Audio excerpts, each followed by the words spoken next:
तो welcome students. आज का जो अपना टॉपिक है दैट इज़ वेब 4.0।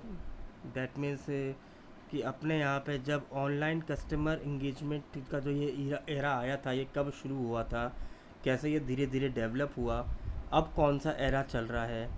इसके साथ साथ आजकल जो नया कंसेप्ट चला, जैसे हमने पहले भी पढ़ा, इंटरनल डिजिटल मार्केटिंग। तो सभी के पास लेटेस्ट फ़ोन्स होते हैं जिनमें डिफरेंट डिफरेंट एप्लीकेशंस होते हैं। तो उन्हीं एप्लीकेशंस के थ्रू कैसे आजकल ऑर्गेनाइजेशंस जो होती हैं वो थ्रू मोबाइल मार्केटिंग कस्टमर्स को अप्रोच कर रही हैं, कौन कौन सी टर्मिनोलॉजी यूज़ कर रही हैं, कौन कौन सी मोबाइल मार्केटिंग मेथड्स हो सकते हैं, वो हम इस पूरे चैप्टर के अंदर लेक्चर में पढ़ेंगे। तो सबसे पहले हम देखते हैं, बात करते हैं वेब 1.0। ये जो एरा आया था, ये सबसे पहला एरा था ई कॉमर्स का, यानी इलेक्ट्रॉनिक कॉमर्स, जिसे हम लोग कॉमनली कहते हैं ई कॉमर्स, जहाँ पे हम लोग ट्रेडिंग करते थे प्रोडक्ट और सर्विसेज की। कैसे करते थे? Through computers. जैसे हम इंटरनेट के यूज़ के थ्रू, क्योंकि तब स्मार्टफोन्स नहीं हुआ करते थे, लोगों के पास कंप्यूटर थे, तो कंप्यूटर पे धीरे धीरे ई कॉमर्स का आया कि जो लोग थ्रू इंटरनेट के थ्रू अपने सामान को बेचा करते थे। तो मॉडर्न के अंदर, अगर मॉडर्न इलेक्ट्रॉनिक कॉमर्स उस समय की बात करें, उस समय WWW यानी वर्ल्ड वाइड वेब, उसका इसमें वर्ड WWW का मेन रोल देखा जाता था for dealing customers under e commerce. तो उसके अंदर हम ईमेल के थ्रू, इंटरनेट के थ्रू हम क्या करते थे, कस्टमर तक अप्रोच करते थे। और ऐसे ही उनको टेलीफोन्स के थ्रू अप्रोच करने लग गए थे। तो क्या था कि इलेक्ट्रॉनिक कॉमर्स जो था वो जनरली कंसीडर क्या करता था, sales aspect of e business, जब बिज़नेस इलेक्ट्रॉनिकली मार्केट में कस्टमर तक अप्रोच करने लग गया। तो यहाँ पे क्या होता था कि is deal generally with the exchange of goods, of data, कई बार to facilitate the finance and payments aspect of business transaction. जितना कंज्यूमर डेट का लैपटॉप इंटरनेट को यूज़ करेगा, उतना डेटा के थ्रू उसको अर्निंग होगी। तो ये एक इफ़ेक्टिव और एफिशिएंट वे था communicating with an organization at one of the most effective और useful way of conducting business. तो जब भी कोई कंपनी अपने आप को मार्केट में लॉन्च करती थी, तो वो इस एरा के तहत क्या करती थी, कई बार इंटरनेट के थ्रू वर्ल्ड अपनी वेबसाइट बनाती थी और ईमेल्स के थ्रू कस्टमर को अपने प्रोडक्ट के बारे में बताती थी। फिर आया ई बिज़नेस। ई बिज़नेस को अगर हम बात करें तो ज़्यादा अच्छा समझ सकते हैं, तो describe the information system and application जो कि सपोर्ट करते थे आपके बिजनेस प्रोसेस को by using under this web technologies. तो जो ई बिज़नेस था, ये अलाउ करता था किसको, कंपनी को, कि वो अपने इंटरनल और एक्सटर्नल प्रोसेस को और एफिशिएंटली क्या करे, डेवलप कर सकें, और अपने सप्लायर और पार्टनर्स को ईजीली कनेक्ट कर सकें, और इसके तहत वो कस्टमर्स को अप्रोच करने लगे। जैसे हम बात करते हैं लॉजिस्टिक्स की या कार्गो की, तो हमने देखा कि अगर आप अपना मटेरियल किसी कहीं one location to another location भेज रहे हैं, तो आप अपने उसको बिल्टी को आप रिकॉर्ड देख सकते हैं, ट्रैक कर सकते हैं उनको आप, बहुत जल्दी आपको पता लगता रहेगा, मैसेज आपके पास आने शुरू हो जाते थे। तो धीरे धीरे क्या था कि ई बिज़नेस का टाइम आना शुरू हो गया था। फिर आया था आपका एरा नंबर 3, जिसे हम लोग कहते हैं ई कॉमर्स और ई बिज़नेस। इसके अंदर ये दोनों एरा को कंबाइन किया गया, ई कॉमर्स को भी और ई बिज़नेस को भी। तो ई कॉमर्स क्या था, जहाँ पे हम ऑनलाइन ट्रांजेक्शन कर रहे थे, buying and selling of goods and services कर रहे थे, और ई बिज़नेस हम लोग उसी के थ्रू हम इसको ज्वाइनिंग करा रहे थे। तो ई कॉमर्स और ई बिज़नेस दोनों का कॉम्बिनेशन बना वर्ल्ड वाइड थे के अंदर। फिर आया जो आजकल का एरा चल रहा है, that is world wide web 4। जो अब ई कॉमर्स जो है, बहुत एक डिफरेंट पर्सपेक्टिव के साथ मार्केट में लॉन्च हुआ और एक डिफरेंट तरीके से होता जा रहा है। सबसे पहले हम बात करते हैं कम्युनिकेशन के।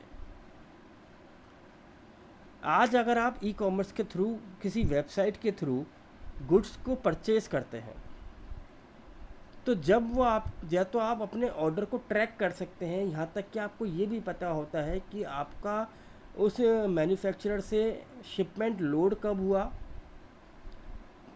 कौन सी तारीख को वो कहाँ पर रीच कर गया था, और आपके पास वो मटेरियल कब तक आ जाएगा। तो इस टेक्नोलॉजी में, इस इंटरनेट की मदद से, इस डिजिटल टेक्नोलॉजी की मदद से आज आप अपने मटेरियल को ट्रैक कर सकते हैं कि वो कब तक आप तक पहुंचेगा। तो हमारे पास एक कम्युनिकेशन नेटवर्क स्ट्रॉन्ग हुआ, यहाँ तक कि आज आप पेमेंट भी इंटरनली डिजिटली भेज रहे हैं, from one location to another, one person to another, one business to another business. यदि हम इस फोर्थ एरा की इंटरफेस की बात करें तो कई सारे फेसेस हमें समझ में आते हैं, जहाँ पे इंफॉर्मेशन और ट्रांजैक्शन B2B, B2C, C2C और B2G। B2B क्या हुआ? Business to business, business to consumer, consumer to consumer, और समटाइम बिजनेस टू गवर्नमेंट भी हो रहा है।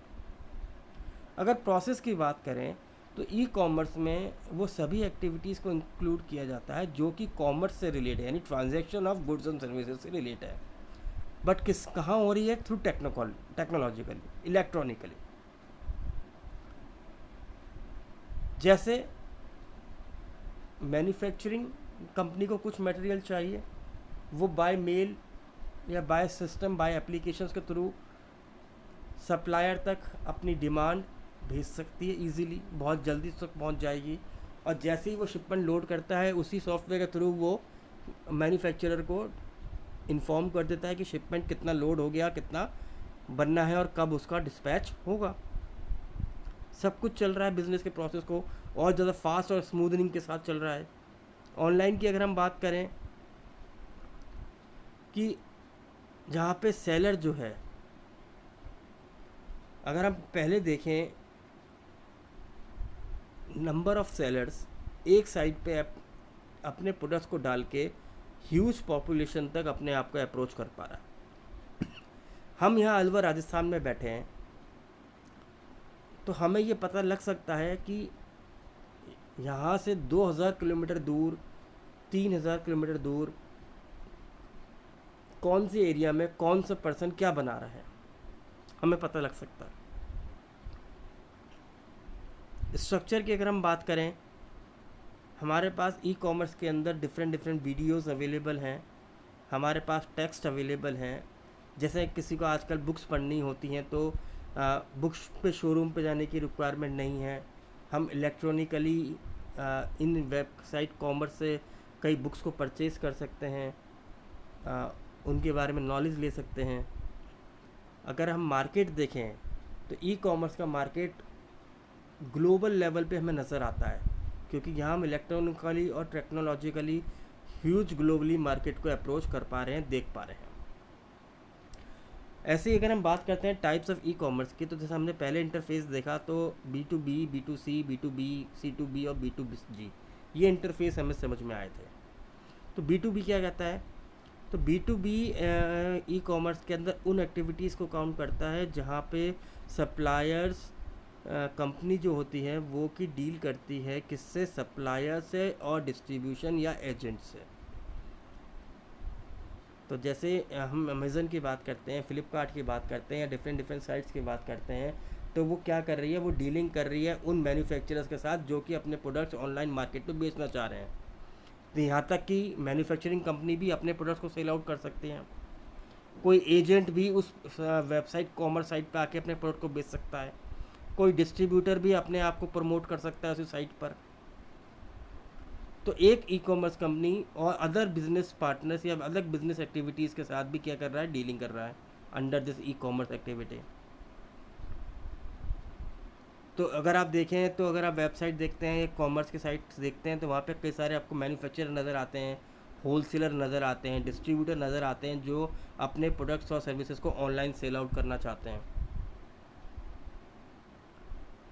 फिर हमें नज़र आता है B2C। B2C एक्टिविटीज़ का मतलब होता है जहाँ पे हम कंज्यूमर्स को रिलेट करते हुए एक्टिविटीज़ देखते हैं। जैसे हमने देखा अमेज़न कस्टमर के साथ डायरेक्ट अप्रोच कर रहा है। जैसा एक बुक रिटेलर है, वो अपनी किताब अमेज़न पे अपनी किताबें सेल आउट कर रहा है कस्टमर को डायरेक्टली, है ना। इंश्योरेंस कंपनी है, वो भी कुछ अपने ऑनलाइन बैंकिंग के थ्रू अपने प्रोडक्ट्स को सेल आउट कर रही है, प्रोडक्ट्स को मार्केट में बेच रही है। यहाँ तक कि अपने ट्रैवलिंग प्लान्स, मेडिकल प्लान्स, ये भी अपने ऑनलाइन सेलिंग पे करने आ गए। अगर हम कंज्यूमर टू बिज़नेस की बात करें तो हम यहाँ देखते हैं प्राइसिंग मॉडल। तो कंज्यूमर टू बाय बिज़नेस की तरफ मूव करते हुए नज़र आता है कि आजकल मैक्सिमम कंज्यूमर, मान लीजिए मैंने एक साइट ओपन करी ई कॉमर्स की, वहाँ पे मुझे प्रोडक्ट्स महंगे दिखे तो मैंने दूसरी कंपनी की साइट खोल ली, वहाँ मुझे पता लग रहा है कि थोड़े सस्ते हैं। तो आजकल क्या फ़ोकस हो गया, आजकल फ़ोकस ये हो गया क्योंकि कंज्यूमर्स के पास इंफॉर्मेशन बहुत है और उसके पास उतनी ही ज़्यादा अपॉर्चुनिटीज़ हैं टू सर्च मोर वेबसाइट्स।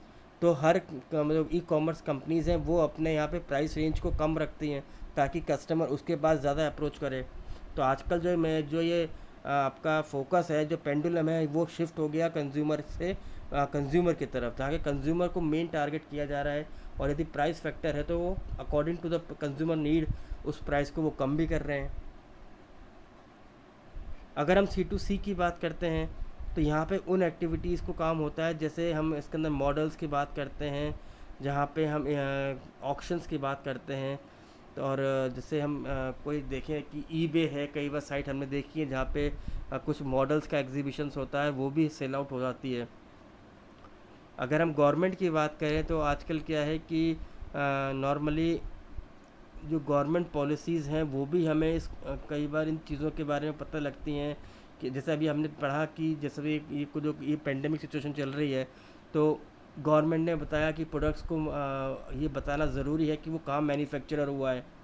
तो गवर्नमेंट पॉलिसीज़ भी वहाँ पे हमें नज़र आती हैं under this e commerce sites.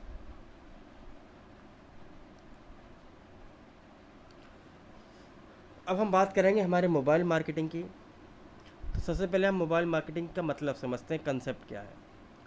तो मोबाइल मार्केटिंग क्या है? Is an art of marketing your business to appeal to mobile device users. कैसे आप इलेक्ट्रॉनिकली थ्रू मोबाइल एप्लीकेशंस अपने प्रोडक्ट्स, अपनी कंपनी की मार्केटिंग करते हो अपने कंज्यूमर्स को, अपने उनकी मोबाइल यूज़र्स के थ्रू।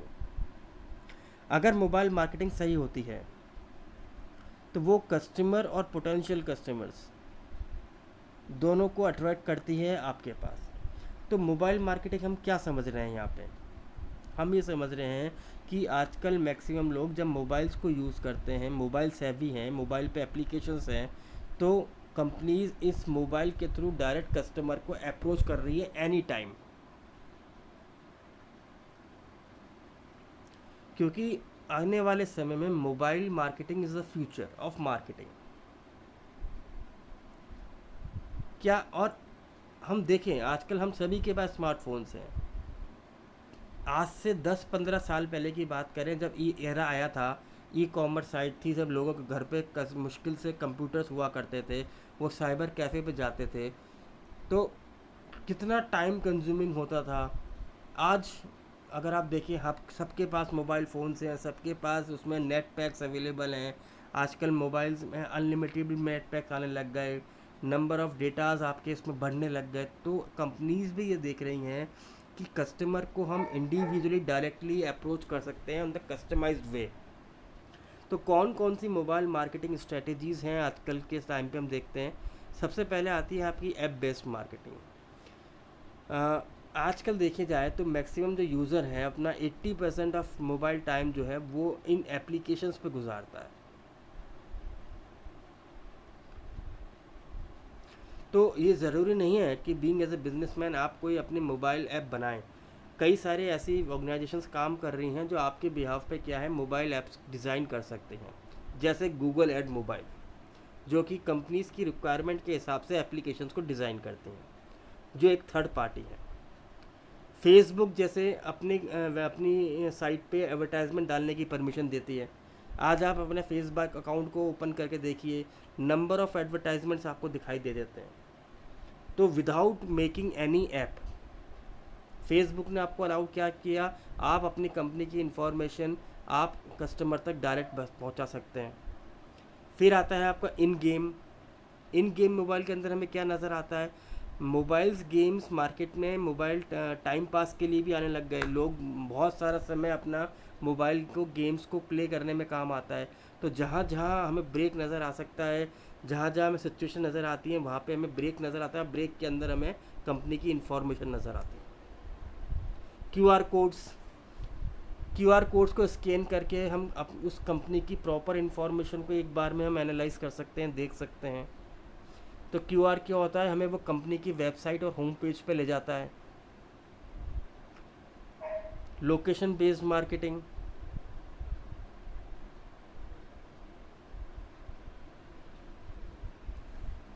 लोकेशन बेस्ड मार्केटिंग क्या कहता है कि जैसे मान लीजिए ये हमने जो ऑर्गेनाइजेशंस होती हैं वो एक डिवाइस के थ्रू ये अप्रोच करती हैं कि जैसे ही कंज्यूमर इस नेटवर्क के अंदर आएगा तो वहाँ पे आपको क्या होगा, आपकी कंपनी की इंफॉर्मेशन जो है उस तक पहुँचनी शुरू हो जाएगी, मैसेजेस आने शुरू हो जाएंगे। मोबाइल सर्च ऐड, तो जैसे हमने बात करी गूगल जो थर्ड पार्टी ऐसे काम करती है, वो क्या करती है, वो आपकी क्लिक टू कॉल और मैप्स इसके थ्रू आपके एडवर्टाइजमेंट्स भी मार्केट में पब्लिश करती है। जैसे हमने आजकल देखा कि लोग अपने यहाँ पे गाड़ियों में आज तक जीपीएस आने लग गए। तो जैसे ही आप मैप्स ऑन करते हैं तो मैप्स ओपन करते ही एक पर्टिकुलर लोकेशन पर जब आप पहुँचेंगे, उस एरिया में पहुँचेंगे, तो वहाँ पे आपकी कंपनी के एडवर्टाइजमेंट भी आने शुरू हो जाते हैं। ऐसे ही एसएमएस सेलर्स भी आते हैं जो under with location based marketing के अंदर ही आ जाते हैं।